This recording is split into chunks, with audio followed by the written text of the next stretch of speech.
chaîne de prière, le mariage en danger. Cette semaine, nous sommes en train de parler de l'homme et de la femme, et nous avons commencé par la femme. J'aime mon mari, mais... Et hier, on a dit, j'aime mon mari, mais il est blessant. Alors, j'ai eu beaucoup de messages au sujet de la thématique d'hier. Oui, c'est une évidence que dans la plupart des mariages, il y a beaucoup d'hommes qui blessent, qui sont très blessants. Que Jésus vous aide. On m'a reposé les mêmes questions après le direct. Comment faire? J'avais déjà donné les astuces dans le direct d'hier. Suivez ce direct et par la grâce de Dieu, vous allez comprendre quoi faire. Et aujourd'hui, nous disons, j'aime mon mari, mais il est rancunier.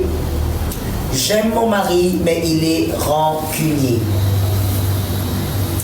J'aime mon mari, mais il est rancunier. Et donc, cela veut dire qu'il ramène toujours le mal qu'il dit avoir pardonné. Il ramène toujours le mal qu'il dit avoir pardonné. C'est un rancunier, c'est ça. Il a du mal à passer l'éponge. Il a du mal à pardonner. Il a du mal à passer à autre chose après avoir pardonné. J'aime mon mari, mais il est rancunier. Et donc, on va prendre Lévitique 19, 18. Lévitique 19, 18. Alors, je me rends compte que je n'ai pas ma Bible là. Donc, il faut me donner ma Bible. Donnez-moi ma Bible qui est bilingue. S'il vous plaît, Joseph, donnez-moi ça. Ma Bible qui est bilingue. Et donc, on va prendre les Lévitique 19, 18. Lévitique 19, 18, merci. Nous allons lire l'Écriture. Lévitique 19, que dit la parole de Dieu? Lévitique 19, 18. Voilà. Lévitique 19, 18. Alors, je commence en français. Lévitique 19, 18. Tu ne te vengeras pas et tu ne garderas pas rancune contre les membres de ton peuple. Tu aimeras ton prochain comme toi-même. Je suis l'Éternel. Très simple, très beau. Je reprends l'écriture en français. Tu ne te vengeras pas et tu ne garderas pas de rancune contre les membres de ton peuple. Tu aimeras ton prochain comme toi-même. Je suis l'Éternel. Donc c'est un ordre, c'est une ordonnance, c'est un principe. Tu aimeras ton prochain comme toi-même. Tu ne garderas pas rancune, tu ne te vengeras pas. Alors, quand on prend la version anglaise, Lévitique 19, 18, do not seek revenge or be a grudger against a follower Israelite, but love your neighbor as yourself. I'm the Lord. Ça, c'est la version anglaise. Et la parole dit, tu ne te vengeras pas. Et tu ne garderas pas rancune. C'est clair dans l'écriture. Tu ne garderas pas rancune. Et donc, lorsque vous avez un mari qui est rancunier, ça devient compliqué. Parce qu'on dit qu'il n'oublie pas, même quand il dit avoir pardonné. Non. En réalité, il n'a pas pardonné. Il revient toujours sur la chose. C'est un problème. Il ne croit pas au changement. Le mari rancunier, parce qu'on parle du mari, d'accord? J'aime mon mari, mais... Sinon, il y a des hommes qui diront, mais les femmes aussi. Je ne parle pas des femmes aujourd'hui. Le mari rancunier ne croit pas au changement. Lorsque tu fais des efforts, il te ramène dans le passé. Il te dit, ben voilà, de toutes les manières, j'ai déjà vu ça. Tu vas revenir, tu vas retomber. Un homme rancunier, un mari rancunier. Je ne vois pas les bien-aimés partager en ordre et en désordre sur Facebook. Qu'est-ce qui se passe? Est-ce qu'on dort là-bas? On ne devrait pas. On ne dort pas là-bas. On ne devrait pas. YouTube, j'espère également qu'on le fait. Facebook, TikTok, Instagram. Un mari rancunier, il a tendance à vous clouer Parce qu'il ne croit pas au changement. Il ne croit pas à votre changement. Et même quand vous demandez pardon, il dit, bah, je sais, je connais la chanson. De toutes les manières, tu vas refaire la même chose et tu vas revenir pour un pardon. Le mari rancunier vous dit, ok, je te pardonne, d'accord, ne refais plus, d'accord. Et puis après 4 jours, quand vous êtes sur une autre dispute, il ramène la chose sur table. Voilà pourquoi tu avais fait, voilà pourquoi tu avais dit, voilà pourquoi le mari rancunier. Comment vivre avec un homme rancunier? Déjà, que Jésus vous donne la victoire. Parce qu'un homme rancunier, c'est pas du tout facile, j'imagine. Comment vivre avec un mari rancunier? Comprenons ce principe, et on va l'écrire s'il vous plaît. Comprenons ces principes. Conduire un conjoint à la guérison fait partie des choses les plus difficiles. Conduire un conjoint à la guérison fait partie des choses les plus difficiles. Pourquoi? Parce que vous vivez au quotidien avec le malade. Je reprends la phrase parce qu'on doit l'écrire. Conduire un conjoint à la guérison fait partie des choses les plus difficiles. Parce que vous vivez au quotidien avec ce malade, avec le malade. Voilà pourquoi c'est très dur. Personne n'a dit que ces choses seront faciles. Personne n'a dit qu'on dit juste on donne juste des stratégies comme ça, des guérisons, on énumère juste des points et puis tiens, ça sera facile. Par un clin d'œil et puis c'est fini. Non, personne ne l'a dit. Ça sera difficile, mais pas impossible. La difficulté, ça fait partie de la vie des enfants de Dieu. Ça fait partie du lot des enfants de Dieu. Tant que c'est possible, c'est bon, c'est bon. On ne cherche pas la facilité. L'homme n'a pas été sauvé par facilité ou par une voie facile. Jean 3,16, c'est pas la facilité. Il a dû peiner incroyablement pour te donner la vie. Je parle de Jésus, évidemment. Tout ce que Jésus a fait n'était pas facile. Voilà pourquoi je vais exhorter d'ailleurs, ouvrir une parenthèse pour exhorter un enfant de Dieu. Surtout la jeunesse d'aujourd'hui. Cette jeunesse qui aime trop la facilité. Cette jeunesse qui ne se focalise que sur la facilité, que sur les choses faciles. Cette jeunesse aujourd'hui qui se retrouve dans le maraboutage, dans les rituels mystiques, dans les loges, parce qu'elle aime la facilité. Cette jeunesse qui veut avoir ce qu'un homme de 50 ans a eu, et cette jeunesse qui veut l'avoir à 25 ans. C'est qu'une personne a eu à faire, à travailler pendant 7 ans, 8 ans, 10 ans pour l'avoir. Cette jeunesse veut l'avoir après 2 ans, après une année même. Cette jeunesse aime trop la facilité.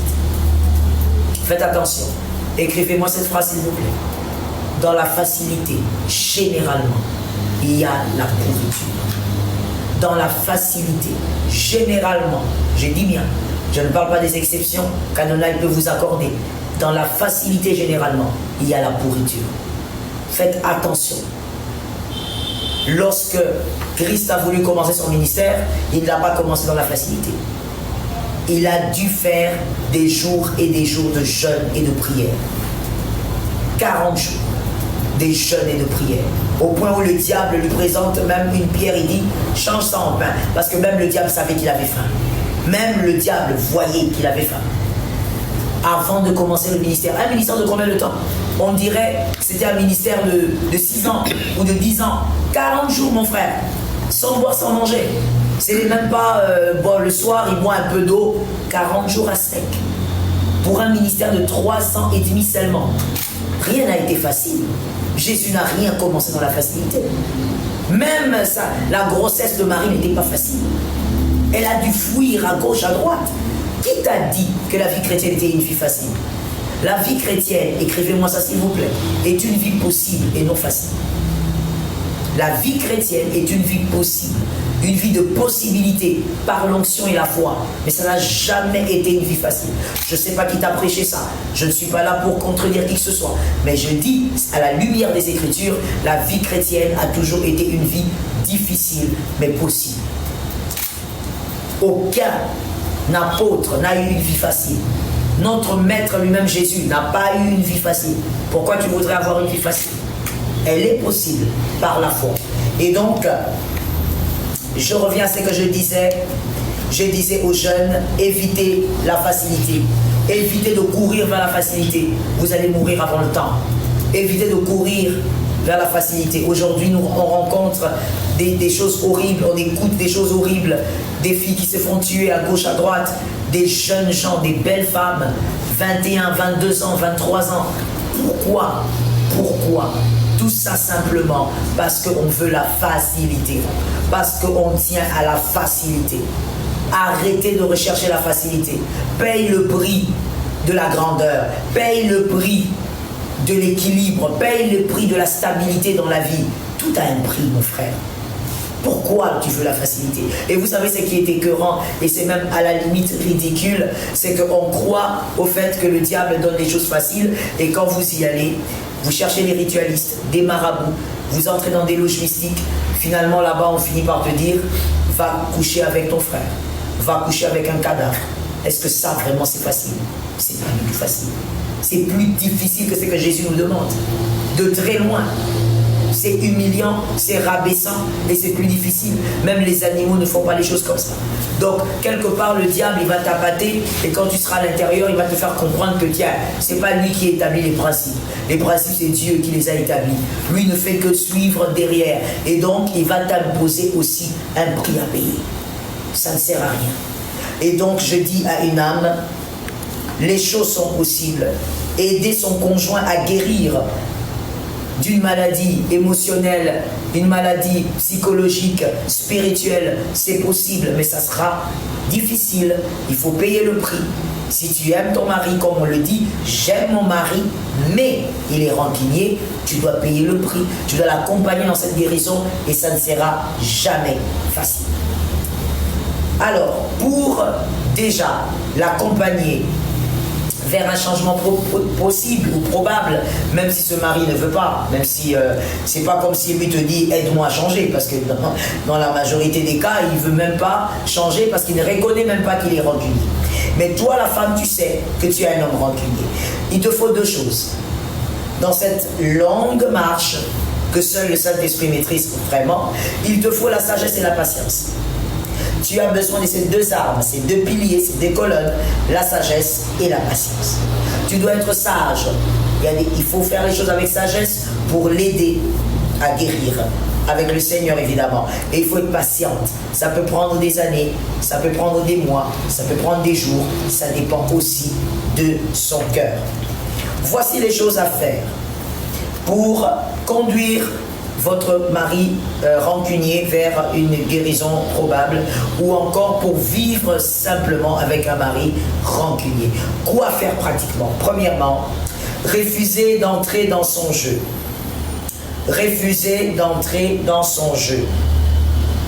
C'est-à-dire refuser de faire la même chose.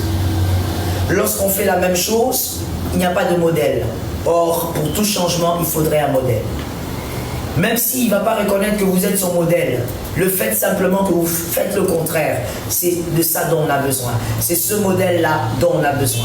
Refusez d'entrer dans son jeu, ne faites donc pas la même chose, ne dites pas, alors c'est comme ça maintenant, ok, on va jouer à ce jeu, tout le monde sait jouer au sage. Vous n'avez pas besoin de jouer au sage, vous êtes enfant de Dieu, vous êtes créé à l'image de Dieu, vous n'êtes pas un singe ni une guénon.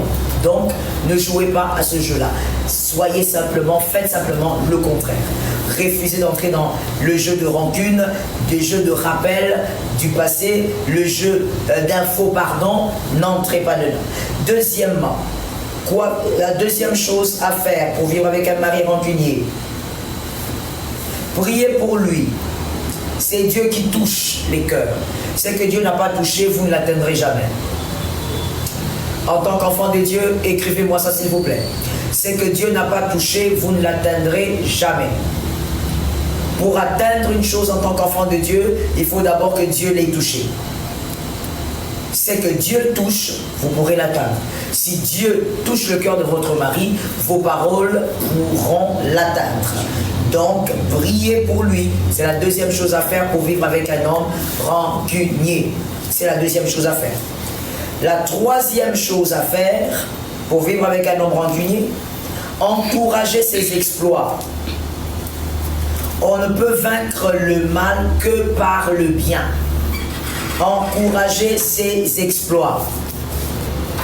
On ne peut vaincre le mal que par le bien. Impossible de vaincre le mal par le mal. Ce n'est pas possible. Mais il y a cette tentation-là. Vous savez, quand on est marié, il y a cette tentation-là. Vous vous dites, comme il fait ça, il croit qu'il est le seul à être fort, à être intelligent. Il croit qu'il est le seul à savoir parler. Donc, on ne demande pas à une femme de se sacrifier, de s'immoler pour son mari.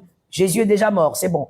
De toutes les manières, aucune écriture ne vous demande, madame, de vous immoler pour votre mari. Non, ça n'existe pas. Donc, ne le faites pas. On n'est pas en train de dire de faire faites toutes ces choses tout en vous détruisant ou en vous auto-détruisant. Non, pas du tout. Il faudrait justement la prière parce que la prière est quelque chose de tellement fort que ça va toucher votre mari pour un changement, mais ça vous fortifie également, ça vous révigore, c'est très important. Et donc, encouragez votre mari, c'est-à-dire quand lui vous rappelle les choses du passé, voilà, il n'a pas oublié, ben vous êtes là, vous savez qu'il est comme ça, vous encaissez, vous écoutez, et puis après quelques jours, ah, il fait quelque chose de bien, vous dites, ah mais écoute, tu as bien fait, tu as vraiment bien réussi telle chose ou telle chose, tu as bien lavé la voiture, tu as bien, je sais pas, fait quelque chose. Vous encouragez ses exploits. C'est pour tuer cet esprit de rancune.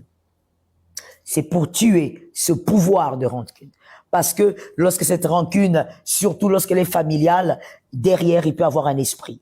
Parce qu'il y a des familles comme ça, hein, où toute la famille vraiment est rancunière. Il y a des familles comme ça. Vous voyez les grands frères, il est rancunier, les petites sœurs sont rancunières, leur papa lui-même était rancunier. Il y a des familles comme ça. Et quand vous voyez, vous constatez cela dans la vie de votre mari, c'est-à-dire dans votre belle famille, sachez qu'il y a un esprit derrière. Vous devez donc lutter, car il est écrit, nous n'avons pas à lutter contre la chair et le sang, mais contre les principautés, les esprits impurs, les esprits méchants dans les lieux célestes. Donc, vous avez aussi des esprits à affronter. Ça ne sera pas facile, mais ça sera possible. Quelqu'un m'a dit, c'est possible. Oh, je veux l'entendre quelque part. Quelqu'un m'a dit, c'est possible.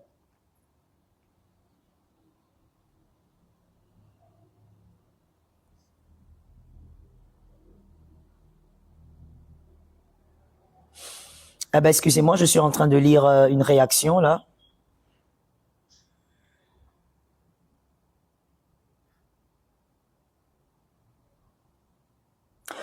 Madame, vous savez, je réponds à Madame Divine. Madame Divine, vous savez, Madame Divine sur Facebook, qui dit, ben, si on n'a pas la garantie du changement, est-ce que ça vaut la peine de faire tout ça, d'évoluer dans cette longue marche?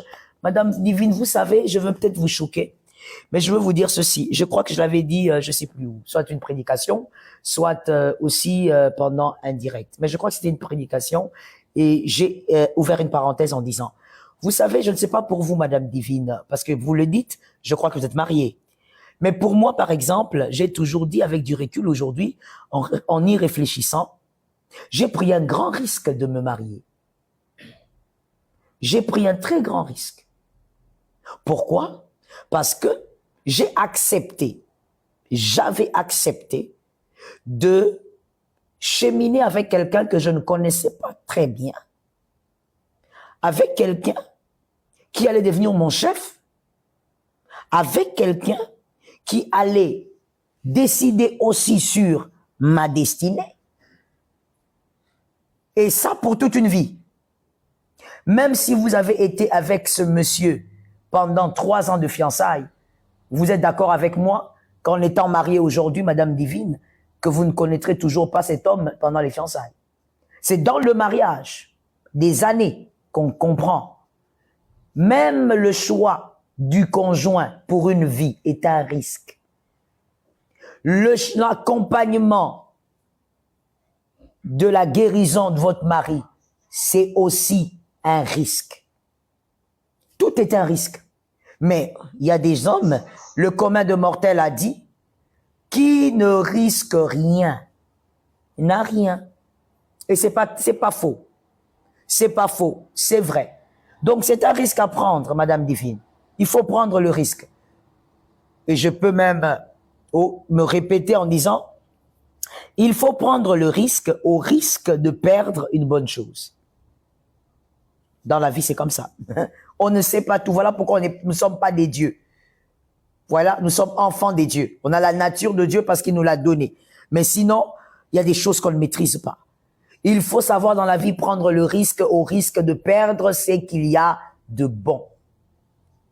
Alors, voilà les stratégies que j'ai données pour vivre avec un homme rancunier. Barricadez aussi votre cœur dans la prière, c'est très important. Deuxième partie, j'aime mon mari, mais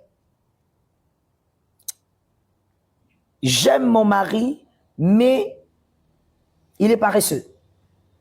J'aime mon mari, mais il est paresseux. Alors là, c'est un problème. Hein? J'aime mon mari, mais il est paresseux. Un homme paresseux est un danger pour la famille entière. Un homme paresseux est un danger pour la famille entière. Pourquoi? Mais parce qu'il va transmettre sa paresse même aux enfants. Il va déstabiliser la destinée des enfants par son attitude, son caractère paresseux. Et la femme, j'espère qu'on m'écrit ça, hein, et la femme qui alimente la paresse de son mari, et la femme qui alimente la paresse de son mari est une décapitatrice des destinées. C'est une décapitatrice des destinées. Elle décapite les destinées des enfants, elle décapite les destinées. Une femme qui alimente la paresse de son mari, je sais pas, tu es l'assistante secrétaire de Lucifer. Parce que je ne trouve pas un autre nom à te donner. Oui, je te réchoque. C'est pas normal. Une femme n'a pas été créée pour alimenter la paresse. Une femme, elle a été créée depuis Genèse pour aider celui qui fait. On aide celui qui fait. On l'a créée comme une aide. Voici ton essence, madame, mademoiselle. Par essence, tu es un être qui aide. C'est-à-dire, la personne fait quelque chose. Dans le jardin d'Éden, on a dit à Ève, cultivez, allez-y, aide ce monsieur, cultivez le jardin à deux. Mais toi, tu alimentes la paresse d'un homme. Et tu trouves ça très normal. Par amour, vous savez, la femme est beaucoup dans ce piège. Femme mariée comme célibataire. Pourquoi? Parce que la femme a été créée avec l'amour, avec beaucoup d'amour. Voilà pourquoi il n'y a pas d'écriture, même dans les proverbes, Proverbe 31, où on parle de la femme vertueuse. Quand vous lisez du premier au dernier verset, aucun verset ne dit la femme vertueuse est celle qui aime beaucoup son mari, elle aime beaucoup. Non, non, non. On parle d'autres qualités. Pourquoi? Parce que la femme a été créée avec de l'amour à revendre. Elle a été créée avec beaucoup d'amour. Elle donne de l'amour automatiquement. Voilà pourquoi des fois même elle donne de l'amour au mauvais endroit. Que quelqu'un me dise l'amour au mauvais endroit. Des fois, la femme donne de l'amour au mauvais endroit. Quelqu'un me l'a déclaré, me l'a décrété. Elle donne de l'amour même au mauvais endroit. Pourquoi? Parce qu'elle a été créée avec de l'amour à revendre.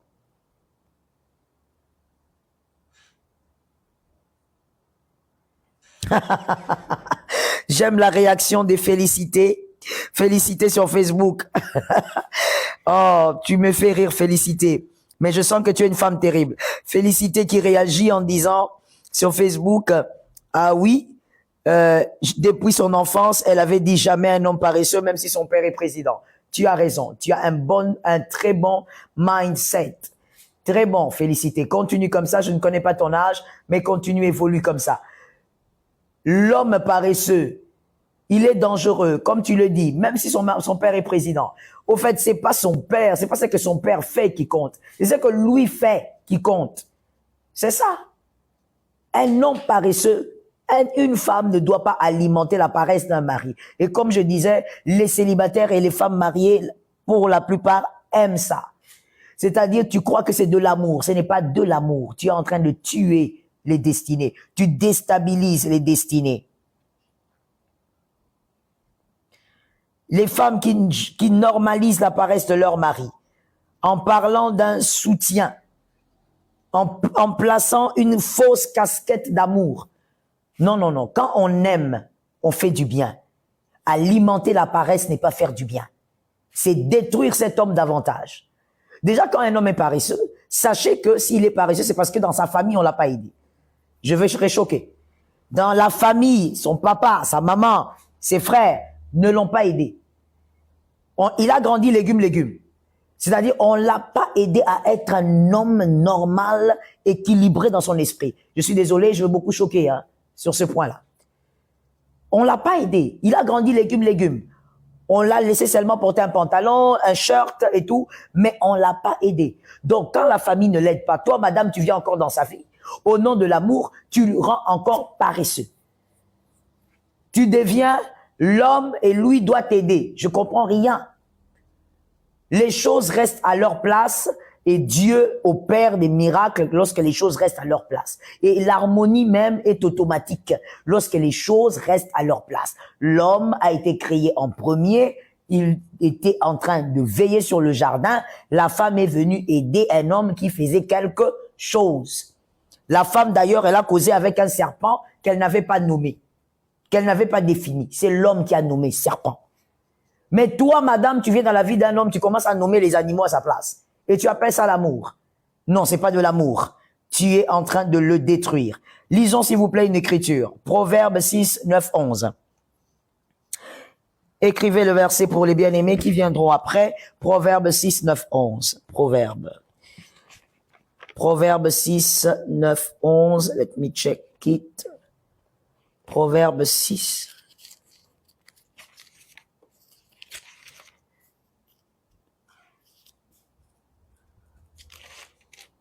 Proverbe 6, 9, 11. Where is it?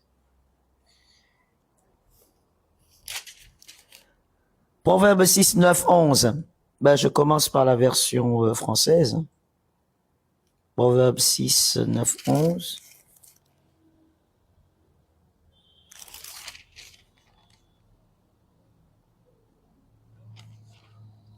Proverbe 6, 9, 11. 9, 9, 9. Paresseux, on commence par l'appeler. Ouais, j'aime bien la Bible. La Bible appelle chaque chose selon sa nature. Paresseux, jusqu'à quand resteras-tu couché? C'est la question que je pose aux hommes paresseux. Il y a beaucoup d'hommes qui vont pas aimer ce direct. C'est la question que je pose aux hommes paresseux. Paresseux, jusqu'à quand resteras-tu couché? Quand te lèveras-tu de ton sommeil? Tu veux somnoler un peu, te reposer encore, juste croiser les mains pour dormir. Ça, c'est le 10. Et le 11. Voilà que la pauvreté te surprend comme un rôdeur et la misère comme un homme armé. Lorsque tu es un paresseux, la Bible te pose la question, quand est-ce que tu comptes te réveiller? Tu comptes encore dormir? Tu aimes tellement le sommeil, tu vas encore dormir. Mais tu seras surpris par la pauvreté. Tu seras surpris à cause de ta paresse. Attention à cela. Les symptômes d'un homme paresseux. Nous en avons 10. Alors nous allons aller rapidement. Merci de m'aider à écrire avec rapidité. Que ça soit sur Facebook, sur YouTube, Instagram et TikTok. Les symptômes d'un homme paresseux. Célibataire, tu es béni. Que tous les célibataires me disent, je suis béni. Tous les célibataires, tous les mariés, que tous les mariés me disent que le Seigneur me soutienne. Oui, parce que vous n'avez pas le choix. Surtout quand vous êtes une femme, vous n'avez pas le choix. La Bible ne dit pas tu vas divorcer parce que ton mari est paresseux. Malheureusement, c'est pas écrit. La Bible parle d'autre chose. Donc, s'il est paresseux, tu vas t'accrocher à lui jusqu'à l'enlèvement. Et donc, les célibataires me disent, je suis béni. Tu es béni parce que tu vas écouter ces choses et tu vas faire un bon choix. Attends. Surtout pour les femmes. Car ce soir, c'est j'aime mon mari, mais il est paresseux. Premier symptôme des paresseux. Il n'apporte rien et se plaint de tout. Premier symptôme d'un paresseux. Il n'apporte rien à la maison. Parce qu'on parle du mariage. Mais il se plaint de tout. Non, pourquoi est-ce que cette nourriture n'est pas bien faite? Je veux pas manger du poulet aujourd'hui. Mais il ne sait même pas comment payer un poulet. Il sait même pas comment on paye des épices. Non, ce poisson n'est pas bien assaisonné. Le paresseux, mari paresseux, il n'apporte rien. Je dis bien. Je ne suis pas en train de parler d'un mari qui traverse des moments difficiles. On parle pas de ça. On a bien commencé la phrase. J'aime mon mari, mais il est paresseux. On ne dit pas qu'il traverse une période de crise, qu'il n'a pas de travail, qu'il est en train d'attendre. Non, il est paresseux. Il s'agit de la paresse. Il n'apporte rien et se plaint de tout. Deuxième symptôme, il en demande toujours plus en minimisant les efforts que fournit sa femme. Ça, c'est un paresseux. Localisez-le déjà lorsque vous êtes dans les fiançailles ou un proposant là. Vous êtes comme ça dans les moments des préparations, des moments des préparatifs, mais vous entendrez cet homme dire mais toi, vraiment, je ne comprends pas. Hein. Tu vas au travail à 6 heures, tu rentres à 22 heures à la maison. Pourquoi tu rentres tard comme ça? Non, non, non, non, moi, j'aime pas les femmes qui se baladent. Mais lui ne fout rien. C'est pas un gars avec qui il faut être. C'est un paresseux. Danger. Red line. Red line et le red flag. Toi-même, commence à regarder. Red flag, fouille. Comme on fouille l'impudicité, faut fouiller. Je te dis. Il demande toujours plus, mais minimise les efforts de sa femme.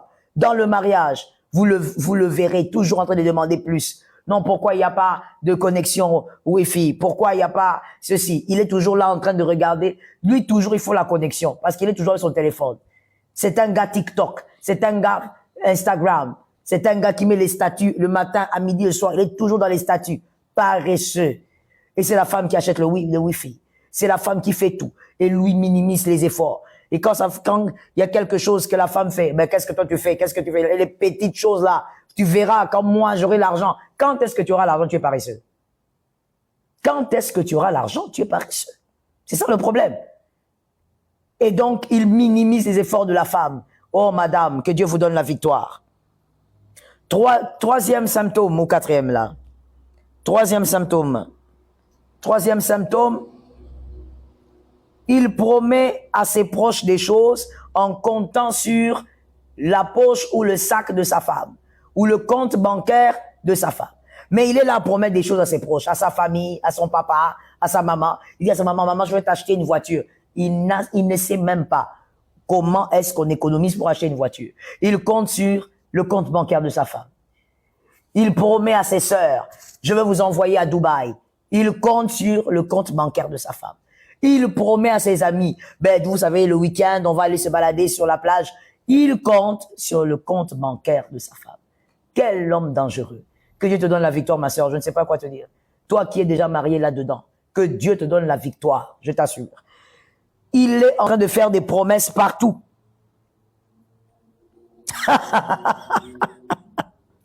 Ah, c'est pas possible. On aura tout vu là. Sur Facebook. Là, je n'arrive même pas à prononcer ton nom tellement que tu m'as fait rire. Titine, tu es terrible comme femme, toi. Hein? Titine, sur Facebook, elle dit, tu les maîtrises, hein, maman. Ben, attends, oui, je maîtrise, je suis pasteur. Je connais les types d'hommes paresseux. J'en ai vu des hommes paresseux. Je t'assure, hein. Oh, j'en ai vu. C'est terrible. Et gloire à Dieu. Dieu a eu pitié de moi. Moi, j'ai pas un homme paresseux, je t'assure. Hein. Si j'avais un homme paresseux, j'allais fuir depuis. Moi, je peux pas supporter un homme paresseux. D'ailleurs, je n'allais même pas me marier à un homme paresseux parce que dès le départ, moi, je localise la paresse. Dès le départ. Un homme là qui est là, façon, légumes, il est toujours là à te dire, est-ce que je peux avoir un peu de crédit? Est-ce que tu peux pas me flasher des trucs, des mégas? Non. Je reste pas avec un gars comme ça. C'est pas possible. C'est pas possible. Moi, je maîtrise convenablement que je t'ai créé en deuxième position. Je n'ai jamais été créé en première position. Donc, moi, je suis là pour aider. Moi, je suis là pour ajouter. Si tu n'as rien pour ajouter, mon frère, en tout cas, va encore chercher. Jusqu'à ce que tu viendras ajouter. C'est incroyable, je vous assure. Les bien-aimés de Facebook, si je continue de vous lire, mesdames, vous allez me désorienter. Je ne vais pas vous lire. Non, mais c'est vrai, ces hommes-là sont amoureux aussi. Hein. La paresse, ils n'ont rien à faire, à part tomber amoureux. Ils tombent amoureux tout le temps. Et quand ils tombent amoureux, il faut l'attacher. Il faut des chaînes. La manière dont il va tomber amoureux, toi, tu vas te dire, oh là là, j'ai trouvé le meilleur. Au contraire, c'est une sangsue. Il est là pour tout prendre et se plaindre. Quatrième symptôme. Est-ce qu'on a pris quatrième symptôme? Légumes, Clémence, je t'assure. Légumes, ces hommes-là. Quatrième sémence. Quatrième symptôme, on va dire. Cet homme paresseux, il fait des dépenses exorbitantes. Des dépenses exorbitantes en les minimisant. Il fait des dépenses exorbitantes et il minimise. Pourquoi? Parce que l'argent ne sort pas de sa poche. Parce que c'est le compte bancaire de sa femme. Parce que c'est sa femme qui bosse. C'est sa femme qui se démène. Mais quand il a l'argent, c'est fini. Il va dans des dépenses terribles. Il achète une chaussure à 400 €. Il va là-bas, il achète une chemise, hein, à 500 €. Il se tape des dépenses. Il va là-bas. Et c'est le type d'homme, hein, comme je le disais tout à l'heure, qui achète tout et rien. Même un porte-clés. Il va acheter. Il n'a pas de clés. Je vous assure. Il n'a pas de clés parce que la clé de la... Non, je suis moi-même choqué. Parce que la clé de la maison, c'est la femme qui gère la clé de la maison. La clé, il n'a même pas la clé de la cuisine. Mais quand il va voir un porte-clés, il va acheter. Il fait des dépenses exorbitantes alors que il n'a rien. Il est paresseux. C'est 2 pieds sur le sofa. Voilà, c'est ça sa vie. Il est avec le Wi-Fi, il est sur TikTok, toute sa journée, c'est comme ça. Un homme, mari paresseux. Non, c'est une gangrène, in the name of Jesus. Que Dieu éloigne ce genre de personnes de mes filles, faya, dans tous les sens. Il est là. Des dépenses exorbitantes. Tu le regardes, il revient, tu lui demandes, tu viens d'où? Oh, faire un peu de shopping. Shopping? Avec quel argent? Non, mais avec le petit rien que tu m'avais laissé là au chevet du lit. Petit rien, mais lui fournit rien. Quelqu'un m'a écrit ça. Petit rien, mais lui ne fournit rien. Il faut m'écrire ça correctement. Faites vite. Joseph, écris-moi ça. Petit rien, mais lui ne fournit rien. Mais il appelle toujours de l'argent petit rien. 10 €, c'est un petit rien. 5 €, c'est un petit rien. Si tu entends un homme comme ça, ma sœur, pendant les fiançailles, fuis. À l'intérieur, je t'assure, ce qu'il fera de toi. Tu vas t'étonner toi-même. Toujours, l'argent, pour lui, c'est toujours un petit rien. Parce qu'il ne sait pas comment on produit cet argent-là. Il minimise tout. Tu lui poses la question, mais pourquoi en ce moment tu as acheté ce genre de chaussures? Oh non, mais j'avais besoin des chaussures. Tu avais besoin de chaussures? Besoin. Tu es sûr que c'était un besoin.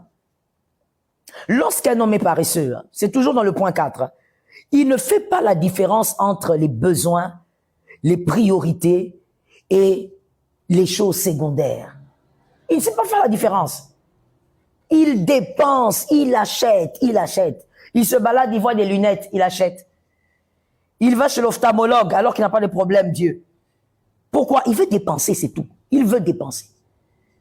Il revient à la maison, où est-ce que tu étais? Je suis allé chez l'ophtalmologue. Ah, mais toi, tu n'as pas de problème, Dieu? Non, j'ai senti que des choses picotaient dans les yeux. Ce qui picote, au fait, c'est l'argent de sa femme. Ça picote. Il doit dépenser. Que Dieu nous délivre. 5e symptôme. Il aime faire plaisir à son entourage sans compter. Il fait plaisir à son entourage sans compter. Il veut offrir des cadeaux à gauche, à droite. Il est même capable d'offrir des cadeaux à ses ex. Mais avec l'argent de cette femme. Sans savoir d'où vient cet argent, comment elle fait. Non, il est paresseux. Sa nature, c'est la paresse. Il promet des cadeaux partout. L'anniversaire de la voisine, il donne des cadeaux. Oh, j'avais une surprise à te faire. Parce qu'il ne dépense pas. Parce qu'il ne travaille pas pour produire. L'homme paresseux. 6e symptôme. Il a beaucoup de projets quand il manque l'argent. Et quand il en a, il n'a plus aucun projet à part dépenser. Ça, ce sont des symptômes de la paresse. Oh, je ne suis pas en train de révolter une femme, de rébeller une femme. Je suis simplement en train de dire à une femme, ouvre tes yeux et regarde. Si tu as épousé un homme paresseux, je sais même pas comment tu l'avais choisi, mais s'il est paresseux, il a tous ces symptômes, je sais pas. Je crois que c'est demain qu'on te dira comment tu vas faire pour vivre avec un homme paresseux. Aujourd'hui, on n'aura pas le temps. Demain, on te dira comment faire pour vivre avec un homme paresseux. Et donc, quand il n'a pas d'argent, il a beaucoup de projets. Quand il est là assis comme ça, sur le fauteuil, tu l'entendras là concentré, pratiquement les yeux fermés, en train de méditer. En comment il va faire pour construire des buildings, comment il va faire pour construire une entreprise, il va engager 200 personnes. Il a beaucoup de projets. Dès qu'il a un peu d'argent, c'est fini. Il n'a plus aucun projet. Il va dans la bêtise, il va dans les choses inutiles. Cet argent se dissipe comme cet argent est venu. Cet argent part, ça va loin. Ces hommes-là, façon, comme ça. Il a que des projets quand il n'a pas d'argent. Dès qu'il a de l'argent, dès que sa femme amène. Et j'ouvre aussi une parenthèse là-bas. Madame, puisqu'on parle de j'aime mon mari, c'est pas mon copain, c'est pas mon concubin, c'est mon mari. Il est ton mari, mais il est paresseux. Madame, pourquoi est-ce que face à un homme paresseux, on te paye, tu amènes le salaire, tu lui donnes? Un monsieur paresseux, c'est ton comptable? Je veux comprendre. Il est ton comptable? Ça veut dire que toi, on te paye. Il est paresseux, mais tu prends le salaire, tu déposes. Femme soumise. Tu n'es pas dans la soumission, je vais te choquer. Je t'avais promis que je vais beaucoup choquer sur cette deuxième partie. Je vais te choquer, madame. Tu n'es pas soumise. Tu es inconsciente. Tu es inconsciente. C'est comme un enfant qui va à l'école. Il joue à l'école au lieu d'étudier. Quand il revient, au lieu de discipliner l'enfant, toi, tu prends l'enfant, tu places l'enfant devant ta télé, qu'il regarde les dessins animés. C'est de l'inconscience. Un homme paresseux, tu prends l'argent, tu déposes, tu dis, voici chérie, l'amour, mon cœur, mon champignon, mon cacao, mon éléphant, voici l'argent. Qu'est-ce que ça veut dire? Tu les détruis. Tu le détruis davantage, madame. C'est pas la soumission. C'est pas l'amour, ça. Quelqu'un me dit, mais pasteur, je fais quoi maintenant? Il sait que je suis payé. Mais oui, il sait que tu es payé et il sait aussi, il devrait savoir aussi qu'il est paresseux. Quand tu amènes l'argent, quand tu viens avec ton salaire, avant même d'arriver avec ton salaire à la maison, tu enlèves une partie, tu mets en banque. Tu arrives à la maison, pas avec la moitié. Une autre partie, tu commences à faire les achats en route, chemin faisant. Ça veut dire que tu fais les achats de la maison, la provision de la maison. Tu achètes des choses pour ton économa, comme on dit. Tu mets des stocks à la maison, la nourriture pour les enfants et tout ça. Tu achètes. Quand tu arrives à la maison, tu lui montres l'1/10. Et tu as déjà enlevé l'1/10 du Seigneur. Hein. C'est qui va rester maintenant. Tu lui montres ça. Tu lui dis voilà. Tu lui dis pas que c'est ton salaire, il connaît ton salaire. Quand il va demander, mais où est l'autre partie? L'autre partie, on achète les choses de la maison. Une autre partie, c'est en banque. Non, mais comment toi tu peux me faire ça? Il va se fâcher, c'est normal. Il est paresseux. Les paresseux ont la colère rapide. Il va se fâcher parce qu'il veut tout maîtriser. Et alors que quand il maîtrise tout, quand tu lui donnes tout l'argent, c'est terrible. Il fait des cadeaux partout, sans calcul. La sagesse. La femme sage bâtit. Quelqu'un m'a écrit, c'est la sagesse qui bâtit. On n'a pas dit la femme intelligente. On a dit la femme sage. Va regarder, on n'a pas le temps aujourd'hui, va regarder la nuance qu'il y a entre, ou la différence carrément qu'il y a entre la sagesse et l'intelligence. C'est pas la femme intelligente qui bâtit. C'est la femme sage qui bâtit. C'est la sagesse qui te permettra de bâtir. 40e symptôme. Parce que je me suis perdu là. Comment ça? Vous me faites rire sur Facebook, hein. Je ne dois pas vous lire. Vous, les femmes de fête, vous êtes dangereuses, vous. Vous me faites rire sur Facebook. Alors, 7e, n'est-ce pas? 7e symptôme. Il cherche à tout contrôler et il est extrêmement jaloux. Les paresseux.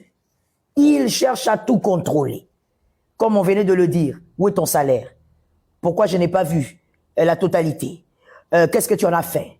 Qu'est-ce que tu as fait pour ta famille? Ces derniers temps, j'ai vu ton père avec une nouvelle voiture. Est-ce que c'est toi qui as acheté? Il veut tout contrôler. Et il est extrêmement jaloux. Pourquoi?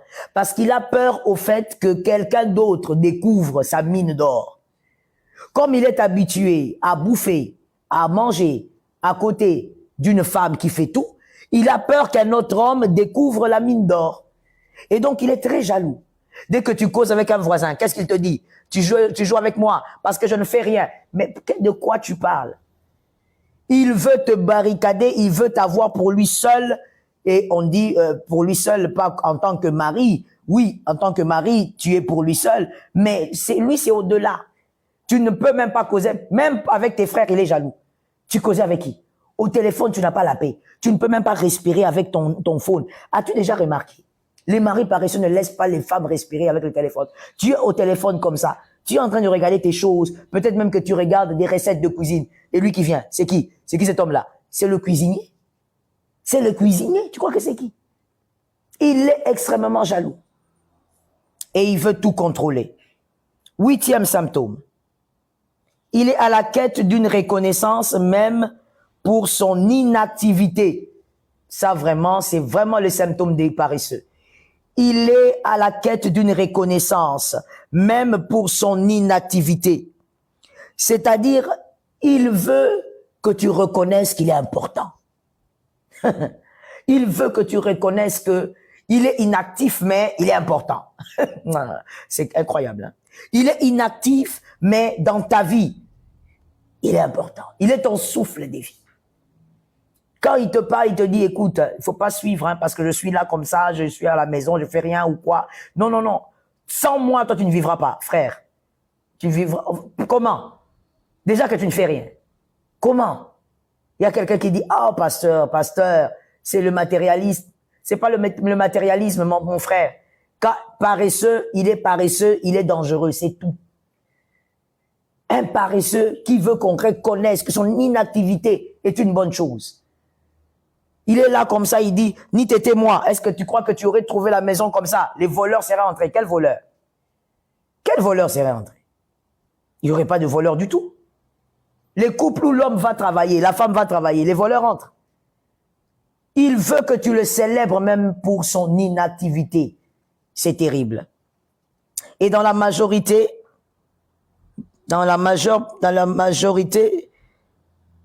non, mais les bien-aimés des Facebook, vous êtes terribles, vous, hein.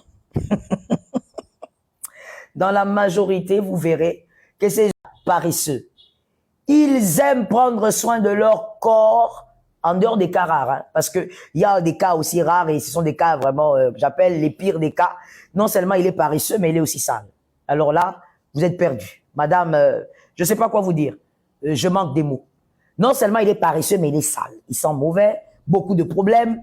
Ça, c'est compliqué. Mais il y a des paresseux dans la majorité des cas. Ce sont des paresseux très, très soignés.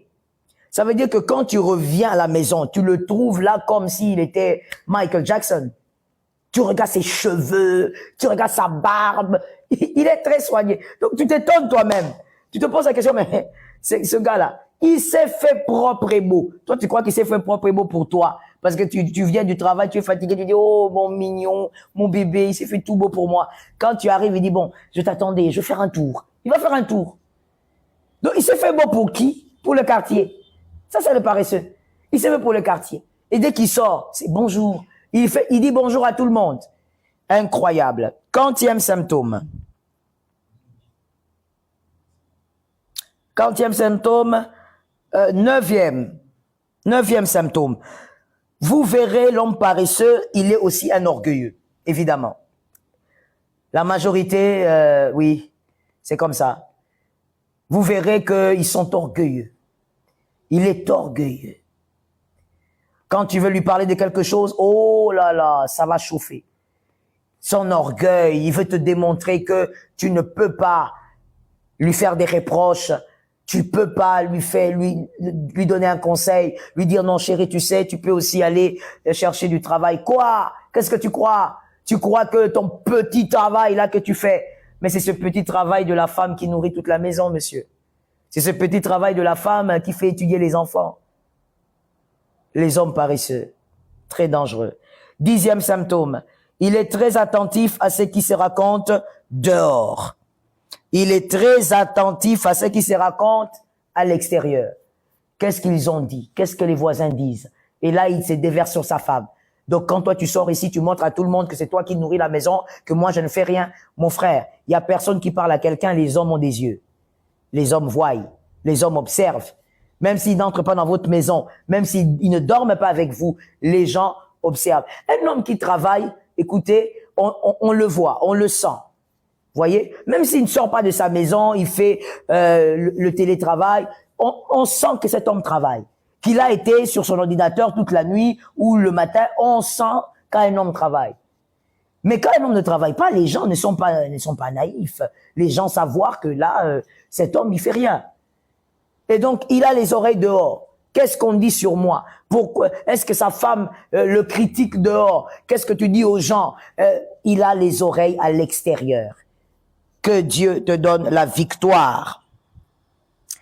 Alors là, je vais prendre les questions. Aujourd'hui, je prends 3. Parce qu'on a parlé de 2 points. J'aime mon mari, mais il est rancunier. J'aime mon mari, mais il est paresseux. Donc, ça a quand même 2 points. Ça nous a bouffé aussi le temps. Alors, je vais prendre 3 questions sur plateforme. Sur chaque plateforme.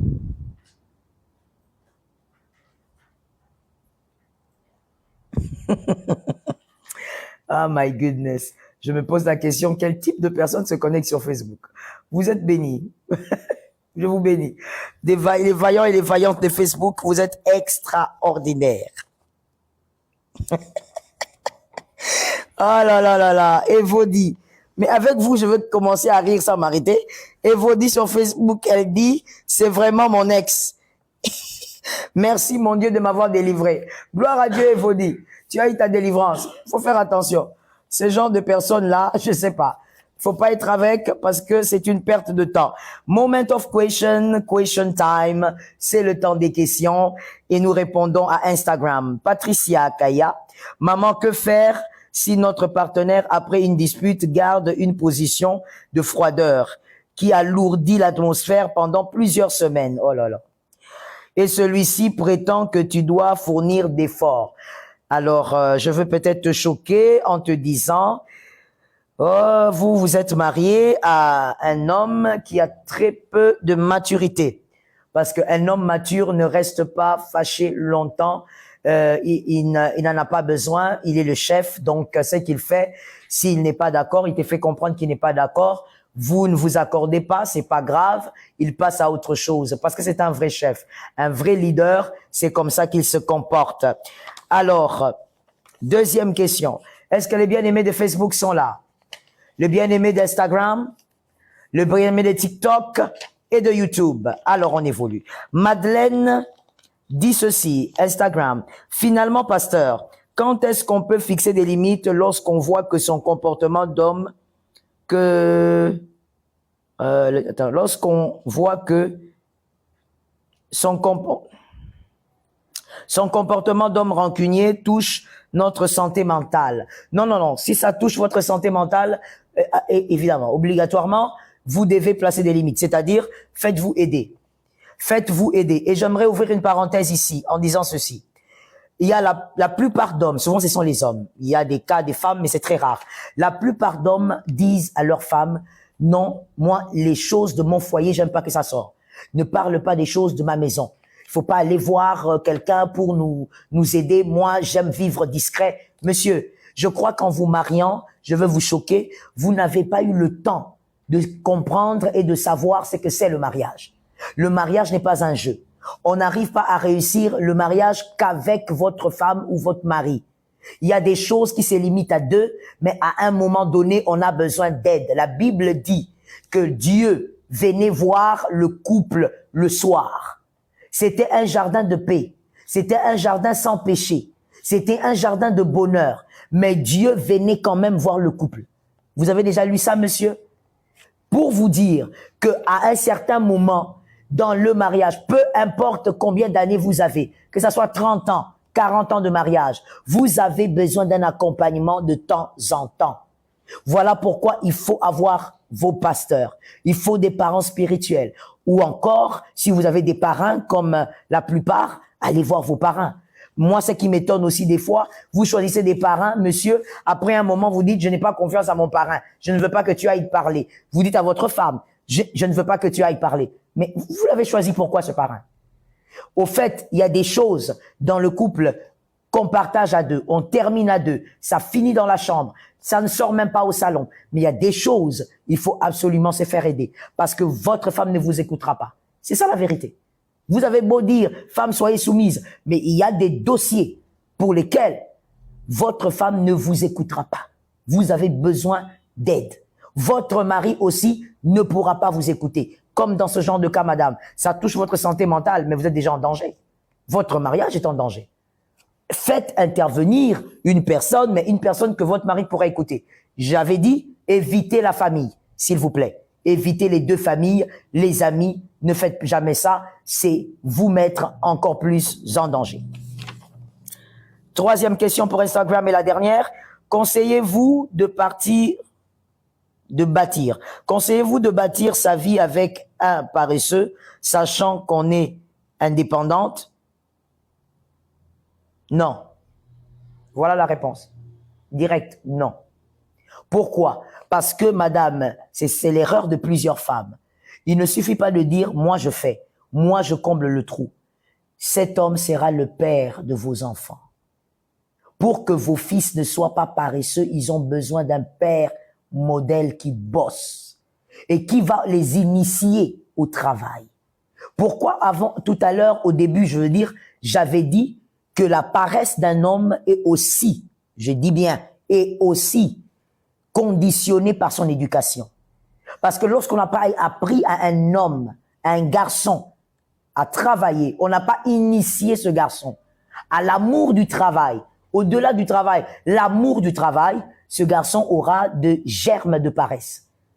C'est pourquoi il y a des hommes aujourd'hui qui travaillent, mais comme si c'était une corvée. Vous sentez il travaille malgré lui. Mais il y a des hommes aussi qui travaillent, vous sentez qu'il a de l'amour pour le travail. Pas seulement qu'il aime son travail, c'est pas de ça que je parle, mais il a de l'amour pour le travail. Il aime travailler, il aime faire quelque chose, il aime que ses mains fassent quelque chose. Ces garçons ou cet homme, il n'aime pas le travail de manière, désintéressée. Il aime le travail parce que ça lui rend quelque chose, mais aussi, il aime le travail parce que depuis petit, il a été initié à l'amour du travail. On éduque les enfants au travail, filles comme garçons.